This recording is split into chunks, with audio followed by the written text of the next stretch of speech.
2020 වසරේ සමනල දැනුමේ අපි අපේ යුතුයකම සාර්ථකව ඉටු කළෙමු. මට මේ ලකුණු 200 ගන්න සමනල දැනුම පත්තර සහ එම පොත්පත් ගොඩක් ප්‍රයෝජනවත් වුණා. මම ප්‍රකාශකයින්ට බොහෝසෙන් ස්තුතිවන්ත වෙනවා.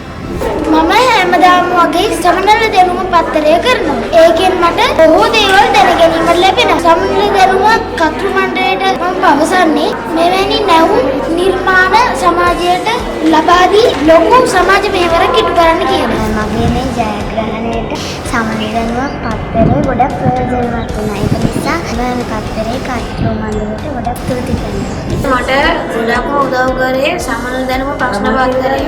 මම ඒ වෙනුවෙන් උදව් කළපු සමනල දැනුම ආයතනයට ගොඩක් ස්තුතිවන්ත වෙනවා. සමනල දැනුම පත්තරය මට ශිෂ්‍යත්ව විභාගයෙන් ජය ගැනීමට බොහෝ උපකාරී වුණා. සමනල දැනුම පත්තරයේ තිබූ බොහෝ දේවල් ශිෂ්‍යත්ව විභාගයේ තිබූ ප්‍රශ්නවල තිබුණා. ඒ නිසා මම මේ සමනල දැනුම ප්‍රකාශකයන්ට බොහොම ස්තුතිවන්ත වෙනවා. මේ ජයග්‍රහණය ලබා ගැනීමට මට සමනල දැනුම පත්තරේ ගොඩක් උදව් වුණා. සමනල දැනුම පත්තරේට මම ඒකට ගොඩක් ස්තුතිවන්ත වෙනවා.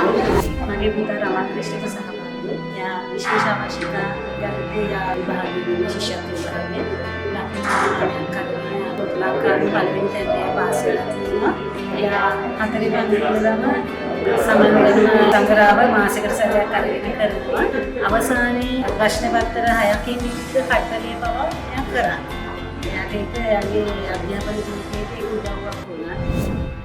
ශිෂ්‍යත්ව විභාගයෙන් ලකුණු 200න් 200ම ලබාගත් මෙම විශිෂ්ටයන් වෙන්ව සමස්ත ශ්‍රී ලංකීය සියලු දූපතුන්ගේ නැනස පෑදීම උදෙසා සමනල දැනුම සමග සැමදා අත්වැල් බැඳගත් හිටපු විභාග කොමසාරිස් ජනරාල් අනුර එදිරිසිංහ මහතා ප්‍රමුඛ ප්‍රේම් දිසානායක සරත් ආනන්ද මංචුල ගණේපොළ සමීර සුබසිංහ නාමල් රත්නායක අනුර ජයසිංහ නයනා නිලීකා හෙට්ටිආරච්චි මංජුල දිසානායක චන්දන පනාවල විමලසිරි කුරුගේ ධනේෂ් විජයන්ත නිරෝෂන් අයි පෙරේරා AHK ලක්මාලි ඩයස් යන අපි දූපුතුන්ගේ ආදරණීය ගුරු මෑණිවරුන්ට හා පියවරුන්ට මේ විශිෂ්ට